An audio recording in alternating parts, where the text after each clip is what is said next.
everyone, this is Marsha Lecour with Marsha's Moments with Men, and today I have a fabulous special guest, Benjamin Stone. Benjamin, how are you today? I'm very well, thanks. It's very exciting to be here. Thank you again. Great to have you here. So listen, why don't we jump right in? So Sure. let's talk about the work that you do. Why don't you tell the audience the type of work you do, and are you in fact aligned with your passion and purpose? Sure. I'm an integrative medicine practitioner. I've been doing this work for just about a decade. And what that includes has been actually a lot of research, uncovering a lot of new discoveries, or what I would say hidden science and information that's just coming into the fray. And so I've always been on the leading edge of finding, new products or new ideas to help my patients and clients. But it's also been for myself. One of the things that I focus on in my practice is looking at the entire person. So when they come to me, I look at their body, mind, and spirit. So what is out of balance? What is likely causing that imbalance, and bringing the person back into wellness or homeostasis.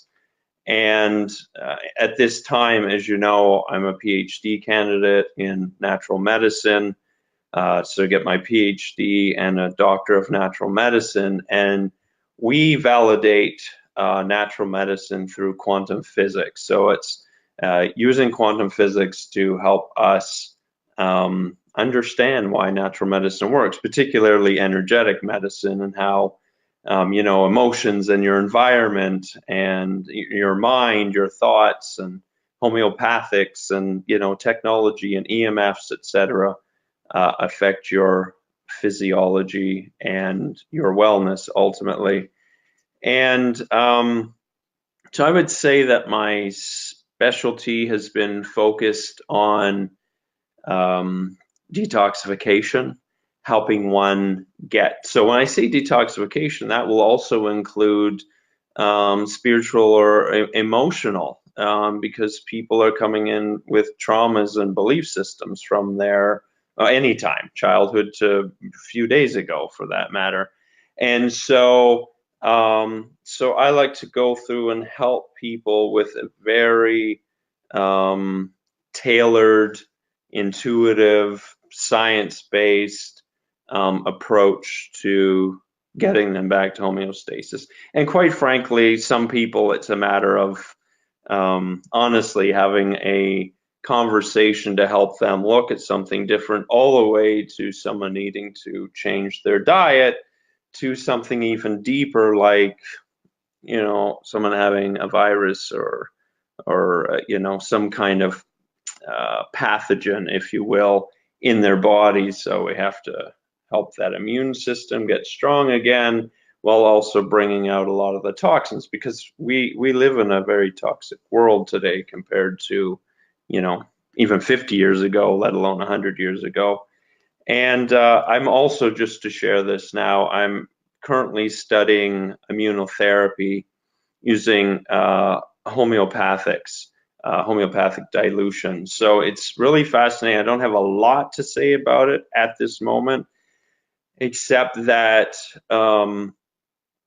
we're using homeopathic, let's say if it's a virus, dead viruses, slightly similar concept to vaccines without all of the bad stuff that's in vaccines that I won't get into now, but getting that into the body to train your immune system to identify those antigens and build up that immunity. And in a lot of cases, it's being found clinically that it doesn't just activate the immune system to be conditioned to it, but it activates the immune system to actually attack a hidden pathogen that you're not dealing with, say like a virus, for example. So it's some really incredible things that are happening, and this training is coming out of actually the medical side of things. It's a medical doctor who has also brought natural medicine into his practice and figured out how to kind of integrate the two. So I'll speak more on that at a later date. So I'm pretty excited about that.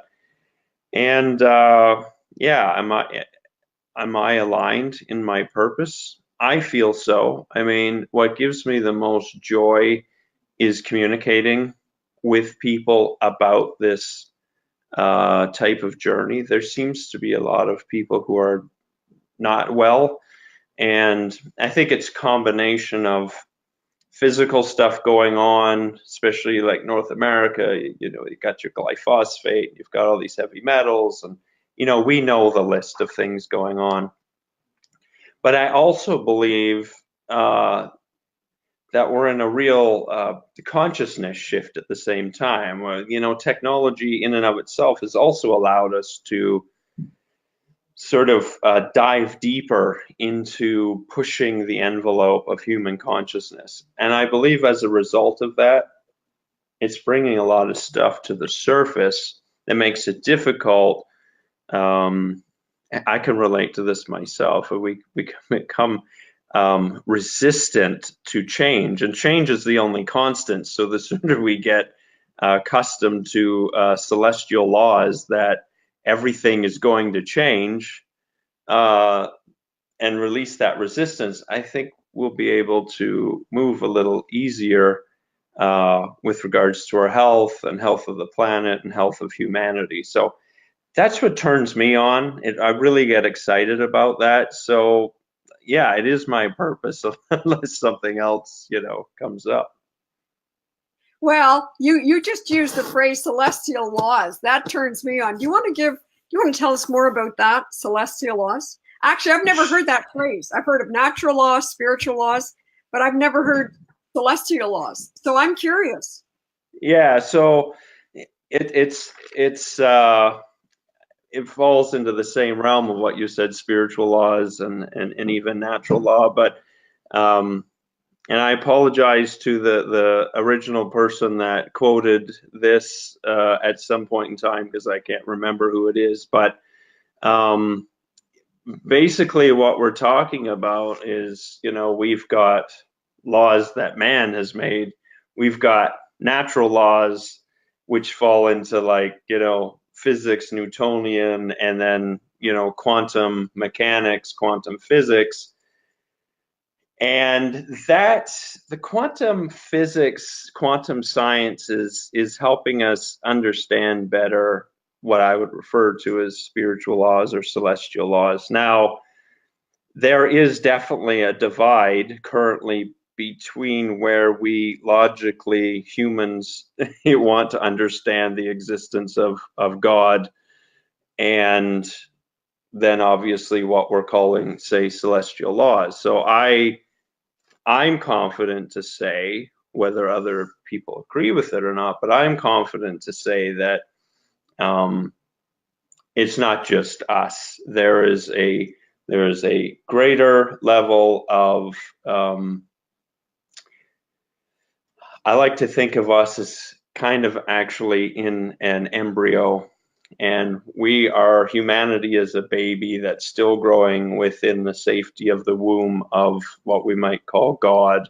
And within those confines, there are laws that govern what our soul is meant to go in. So, you know, there's this discussion obviously between, you know, free will.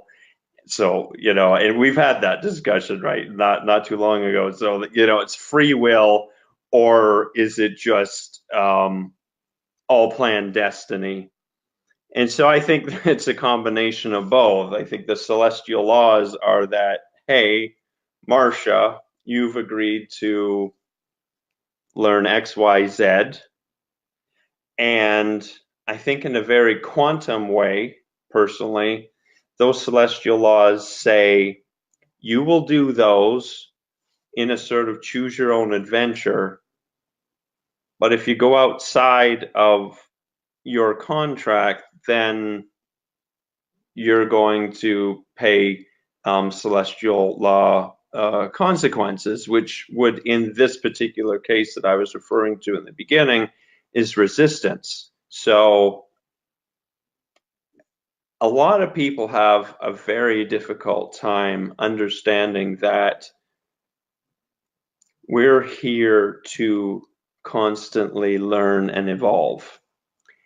Now, I don't know to what degree and percentage everyone is supposed to go through that process. Maybe we all have the same process, but the person starting out at this consciousness level to create a sort of compartmentalized unit of measure, that their projection's only going to come up to where, say, you started, because if you believe in reincarnations or some other kind of methodology to exercise within God's gym, maybe you have started up a little bit higher, but yours is just going to go up to the next level. So that's really my understanding of what's going on here. I know for myself, as I continue to at times struggle and be resistant to certain change, which arguably, and I know some people watching will be like, how's this guy doing quantum physics and natural medicine and pulling astrology into this? But I think astrology is a science as well. And so in my case, you've got this traditional, typical sort of Taurian kind of energy that's rooted and grounded, and let's bring in the energy of the world and let's experience it physically. And it's depicted by the bull, which can push through, but at the same time be very slow. And then you've got all these other aspects, like in my astrology, that has a lot of Aries, which is something I love to do for some reason, and that is I like to disrupt the status quo. So if I see something, it just happens to be in my nature. It's not just conscious that it's like, oh, I want to stir the pot just to make people upset. I literally happen to see things differently, and I say, well, let's question this, and maybe we can shift this. And that's what conscious evolution is. And so, again, that's why I could come back and say, I'm in my purpose, because I'm learning to open up and bring new stuff in, and yet I'm experiencing it so I'm learning. What I'm saying is I'm experiencing that celestial law of resist persists because of that other nature of myself. So this part of me is like push and go, and then the other part of me is like, no, it's too much change. You know what I'm saying? So a tip for everyone is learn as fast as you can to just enjoy life. Grab on to the experiences that are coming in, have your emotional whatever triggers and experiences, good, bad, indifferent, however you want to observe them, but get past that and look at the lesson that you're receiving and go, wow, I'm a different person, and what can I do with this information? And I hope that the reason you're having that lesson is not just for your own growth, but is to give it back to humanity, even if it's just your next door neighbor or some stranger you run into on the street that, shifts their life. So there you go. So tell us, what got you into this field of work, Benjamin? I've always been very intuitive. Like right from a kid, I just saw things differently. I would perceive, as today we would call sort of energy or ghosts or spirits, or let's say I could foresee to some degree the future, much like a seer would. I've seen many things sort of come our way, but I didn't go into that. I didn't go into this type of field right away. In a very similar fashion, though, I went into engineering, and got deep into networks and computers and really started to see that in many ways the computer and the artificial intelligence as it is today has a lot of similarities to human consciousness.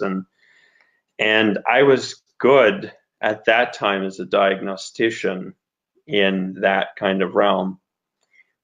But what happened about a decade ago is, I got diagnosed with advanced stage melanoma cancer. So that triggered me again, because I would look at things differently. That triggered me to go, whoa, I'm questioning the system by which you want to handle cancer. And that sent me down the path into natural medicine. Well, both paths, but it opened me up to natural medicine as well.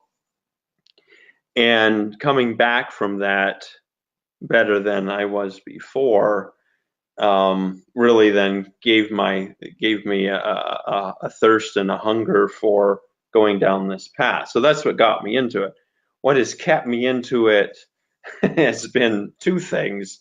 I've continued to experience weird anomalies in my health, like being exposed to dangerous mold and having the genetics that are more sensitive and susceptible to the effects of mycotoxins, for example. And so this whole thing has forced me, that's the wrong word. This whole thing has given me the opportunity to either sink or swim. And because I'm a swimmer, I have continued to go into the path to say, why? What can we do about this? There's got to be other people who are experiencing this that I can give back, because that's my nature. I ultimately like to give back. I enjoy that. I like to see people become well and happy. So, that's basically what drove me into doing this. And then the second point was that I just enjoy seeing humanity evolve.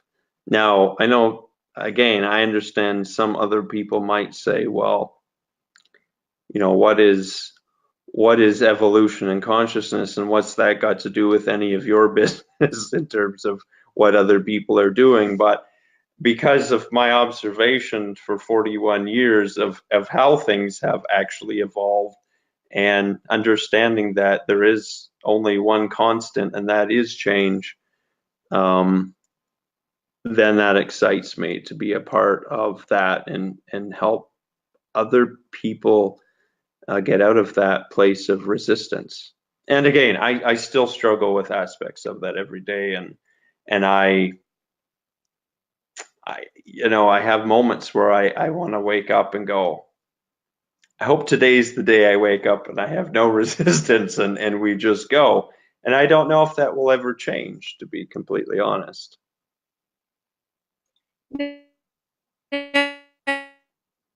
So of quantum physics.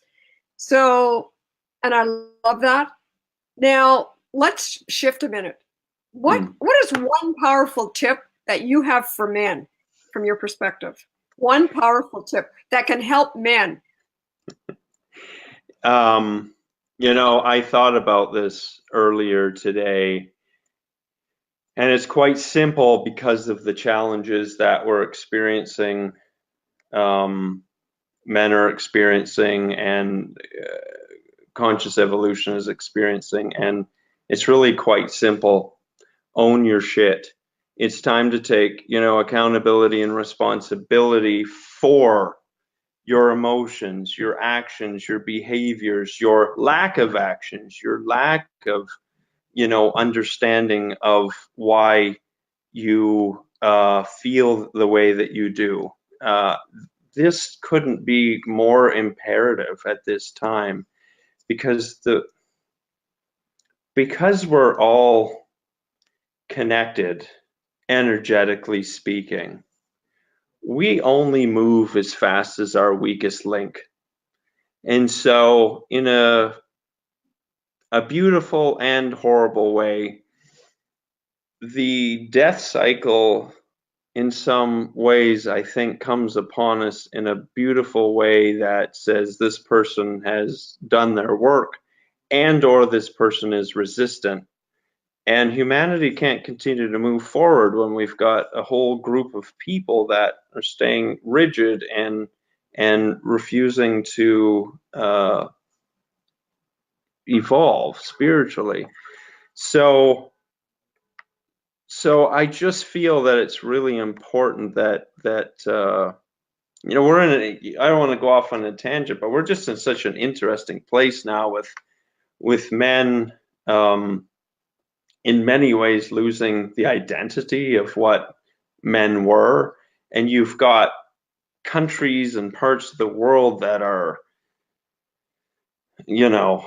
almost appear to be de-evolving, but I know they're not. They're just evolving from a more survival-based place. And then you've almost got us going too far the other way as well, where men are losing their identity. What is a divine masculine anymore? We're pushing a sort of androgynous agenda in some ways. And this is only coming as an opinion to me based on my understanding that we still exist in a polar yes, no, white, black, male, female, electric, magnetic world. And so I think it's really important for men, again, to come back to understand their linearity, their position here to, help move us forward. But another tip I think that you could add to that is make a better effort to understand the magnetic field. And what I mean by that is do a better job to understand the feminine, not just themselves, their feminine, but to them to understand the female as well, because it brings in a almost a vortex of energy. It brings in potential. At least this is how we understand it in mystical kind of science and magnetism versus electricity. And I think it's imperative that men account for themselves and their responsibility to look at the information that's coming into them. Because, and the reason I'm saying that, not just from, my own personal experience, but like, for the sake of not making a mistake, I'll say only 99.9% of my clients and patients are females, but it's probably 100%. And so I'm getting firsthand experience of what they're going through. And I'm constantly seeing this equation that's missing the masculine. It's like, well, where's your husband? Where's your boyfriend? Where's your father? Where's your whatever that masculine presence is? Even if you're single, what part of that are you not, bringing into your life to provide balance so that we can move forward? So I don't know. That's a really big piece for me with men. I think I don't. Go ahead. Sorry. We'll do a Facebook Live about the divine masculine at some point. Sure. Fascinating topic. One thing I want to jump off to is there's something called the observer effect, yes, which I'm fascinated by. So do you want to tell us what that is and how that has a practical relevance in our daily lives? Yeah, so the idea behind the observer effect is basically that the object or subject that the observer is looking at, when the observer looks at that object subject phenomenon, it changes. It becomes something else. So that's in simplicity. Now that's based upon slit experiments that started like somewhere in the 1800s, and mostly was using light, and then they started being able to, come the 60s, use electrons and created larger particles to see if the exact same thing would always happen. And so, just in summary, for anyone who doesn't know the slit experiment, basically what you would do is you would shoot an electron or a light at two slits. So you'd have like a plate, there'd be two slits in it, and then a flat plate in behind that would capture the data, if you will, be it picture or whatever's coming through.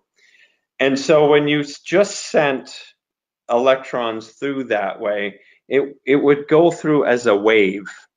So it's called the wave collapse theory. So you're sending through an electron, and it would appear that it went through both slits, meaning that the electron actually exists in two places at the same time, because the observation on the plate behind would have a pattern that would signify that the electrons or the light was going through both slits. But when you had an observer looking at the action, like a slit, for example, we look at the left slit, then the electron or the light always went through that slit. It did not go through both. It became a particle, or at least what they said, it acted as a particle, because now the observation on the plate behind changed its structure to what would happen if it was a particle going through a single slit. And so something that's worth noting about this is that a couple things. One, the observer was a camera. It's an electronic device. And so, of course, there's been theorized or extrapolation that consciousness dictates our reality. So we're able to create our reality based on consciousness. But the science, well, I'll give you my sort of theory on why that still is true, but the science specifically says, scientists, they're not going to like, oh, well, it's consciousness that does that. It has to be proven, right? So science says that the electron is influenced by the proton. So yes, the electron's doing its thing in wave form, and the proton is added to that, then it is influenced to become matter. Okay, so under that kind of thinking, it's not really consciousness that alters the reality from a wave to a particle. However, I would say that because it's influenced by a proton, and our consciousness and who we are light beings, and our energy is light and based on electrons, photons, a whole bunch of stuff, but photons, yes, we are ultimately collapsing the wave into particle or matter. And so what I could say is, because of this experiment saying that everything is a waveform and that it's actually everywhere, then it's up to us and how we, the observer, look at anything, for that matter, any object, with a certain intention. And let's be honest, we all can sort of say, hey, that's blue, that's green, the sky is blue, that's a chair, right? We've got these sort of agreements, if you will, obviously, because it wouldn't make any sense that we were all here and we didn't agree on certain shapes to represent a label. But on the same token, we actually don't have any proof as to what those things actually look like to each one of us. So I say the sky is blue, you say it's blue, but neither one of us can actually prove what blue looks like. They've come up with, numbers that say this is the wavelength, but that still doesn't, in your brain, maybe you see yellow when you look at blue, right? So that's why I think our intention behind the way that we are as beings. So again, we're influenced by the belief systems. So this is what I'm talking about, the quantum physics, quantum science of natural medicine. Our environment is truly influencing the waveforms around us. So if you put yourself in I was going to say a good place. That's not what I want to say. If you put yourself in the place that you want to be in, then the way that you observe from that place of intention in your outside world will change. And that may be a little bit of a theory, but I'm quite confident that that's the case, because time and time again, as we're dealing with someone who's healing, my experience, those who become well, regardless, but often the quickest, are those that make a conscious change in their belief systems and the way that they look at the world. Yeah. So, and let me jump in here. And personally, I'm a case in point. I had Hep C. yes. Was before treatment, the most damage to the liver. I consciously decided these are the 3 goals I want to achieve.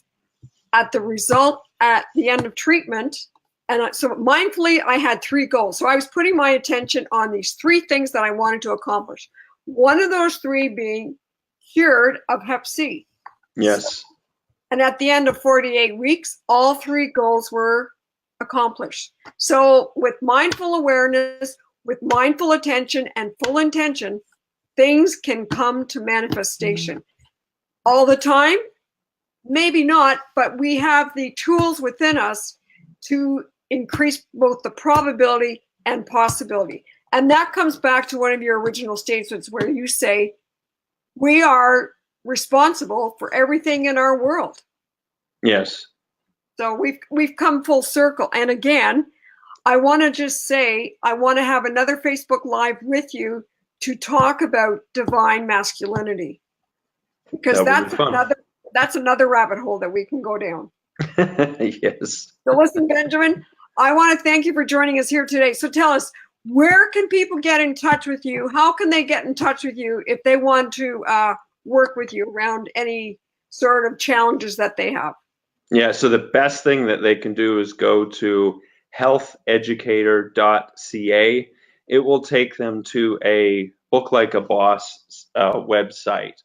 The first item in there is a 15-minute free consultation. So just click on that. We'll have a Zoom chat. We can see what it is, whatever you want to ask, and see if I'm a fit for where you would like to take yourself. There's going to be more services added there, and a few other things change. You may just want something right out of the gate. Just schedule it. But the best thing is to go there and book that. That's ideal. But you can also email me, bstone@healtheducator.ca. Because of the plethora of emails and things happening in my world, I implore you to go to healtheducator.ca and try to actually book a 15-minute consult, and then we can take it from there. Okay. Benjamin, thank you. Wishing you all the best. Thank you, Marsha. Take care. Bye for now. Bye.